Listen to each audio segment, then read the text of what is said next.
São as nossas instalações aqui em Lisboa. Abrimos relativamente há pouco tempo no Porto também. Aqui, como lhe estava a dizer, é o gabinete onde está o nosso presidente. Filomena Borges guia-nos pelas salas da Associação Portuguesa de Esclerose Lateral Amiotrófica. Mas antes de conhecermos o presidente da APELA, perguntamos ao neurologista Mehmed Carvalho que doença é esta. Foi descrita por um neuropatologista francês do século XIX, Jean-Martin Charcot, e o médico, que era um médico neurologista brilhantíssimo, fazia autópsia destes doentes e verificava que nos cordões laterais, que é uma região anatómica da medula espinhal, havia uma esclerose. Esclerose quer dizer tecido cicatricial.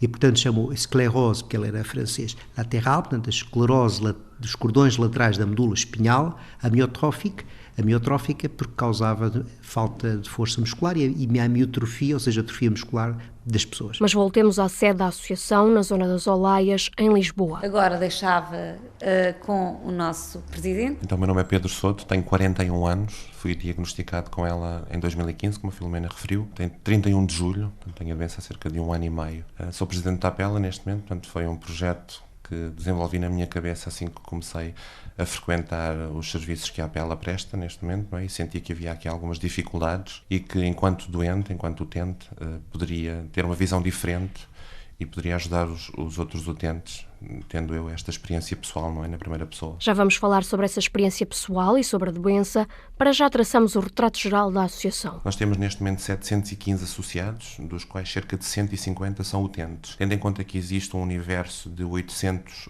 doentes em Portugal com esclerose lateral amiotrófica, estamos um bocadinho aquém de saber quem são, por onde andam e de que forma é que os podemos ajudar. Utentes, isto porque é esta diferenciação? As outras pessoas são associadas, mas não têm a doença, é isso? Exatamente, são amigos, ou seja, são amigos de doentes, são pessoas que, entretanto, se identificaram com a causa e nos quiseram ajudar. E os utentes do Norte também já têm um espaço na zona de Paranhos, no Porto. Foi inaugurado no dia 3 de outubro e esta semana começámos a prestar serviço aos utentes do Norte. Tem, tal como aqui, serviços de psicologia e fisioterapia.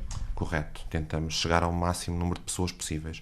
Neste caso com estes dois polos, em Lisboa e no Porto, mas tentamos ajudar todos os outros utentes, independentemente do sítio onde estejam, não é, no país, não só com apoio jurídico, mas também podemos direcioná-los para algumas clínicas, hospitais, portanto referenciá-los, tentar ajudar da forma possível, não é? Uma outra ajuda prática pode ser conseguir um andarilho ou uma cadeira de rodas. Pedir qualquer coisa que seja no hospital demora 6 a 8 meses.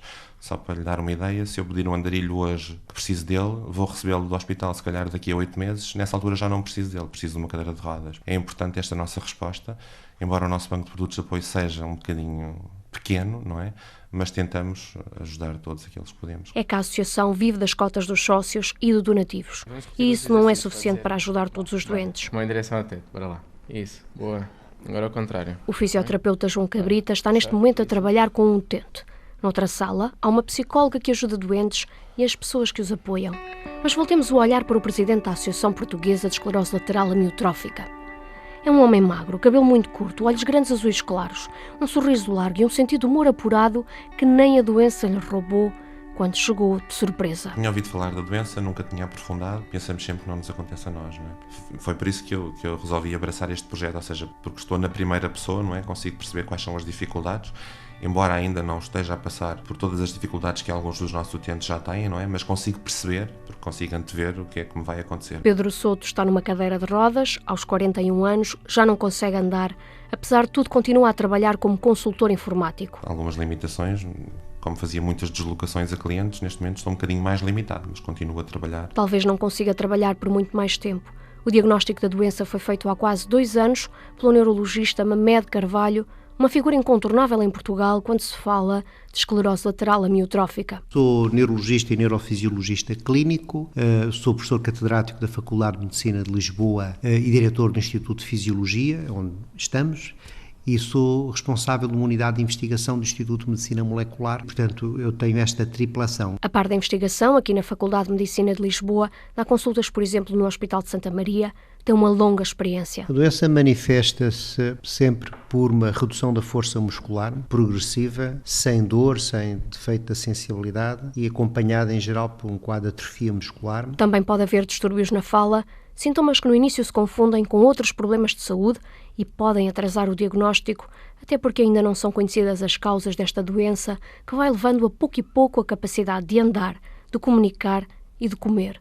Supõe-se que a genética tenha um grande peso. Muitos genes estão aqui envolvidos nesta doença, sobretudo na população portuguesa há um deles que é relevante, porque está envolvido em cerca de 10% dos casos, que é o gene tem um nome complicado, C9orf72, mas seja como for, há genes envolvidos nesta doença e é um fator importante, mas há outros fatores menos conhecidos que também são relevantes para a doença. Um deles é o envelhecimento, porque é uma doença que surge mais em pessoas a partir dos 55 anos, embora haja muitas pessoas jovens afetadas. Há também fatores ambientais, como o tabagismo, e outros ainda não conhecidos. Por isso é importante continuar a estudar a esclerose lateral amiotrófica, como está a fazer o projeto MINE. Começou por ser europeu, mas agora já tem escala mundial. Estuda o genoma da doença a partir da Holanda. Portugal participa. Temos uma proposta de incluir num grupo de 200 doentes e sem controlos, mas os custos são elevados, porque cada genoma é cerca de 2.000 euros e, portanto, isso implicava 600.000 euros. Até hoje só conseguimos coletar um pouco mais de 100.000 e, portanto, já as primeiras amostras nossas já fazem parte deste projeto, portanto, já estão a ser analisadas. Já se descobriu que há 3 genes associados a esta doença, o que antes não se sabia, mas é preciso mais tempo e dinheiro para ter mais conclusões sobre as causas. Quanto ao tratamento, também não há uma cura e só há um medicamento, o Riluzole, para controlar a doença. A verdade é que não é muito eficaz, mas Mamed Carvalho conta que aqui trabalha-se para encontrar alternativas. O nosso Departamento de Neurociências do Centro Hospitalar, nós estamos a participar em 2 ensaios clínicos, um medicamento chamado Tirancetiv, que procura-se verificar o seu efeito benéfico sobre a função respiratória, que é muito, muito importante nesta doença, e o outro é o Masitinib, que é um outro medicamento anti-inflamatório que visa melhorar a capacidade funcional e a sobrevida dos doentes. Para já, o cenário não é muito animador. Há quem dure apenas 6 meses.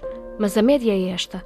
Os doentes morrem entre 2 e 5 anos depois dos primeiros sintomas. Por acaso é uma pergunta que eu nunca me fiz. Porquê eu, não é? Eu costumo, quando alguém me diz, mas porquê tu? E eu costumo sempre responder, porque é a vizinha de lado, não é? Portanto, tem tanta culpa quanto eu no universo de me ter calhado desta doença.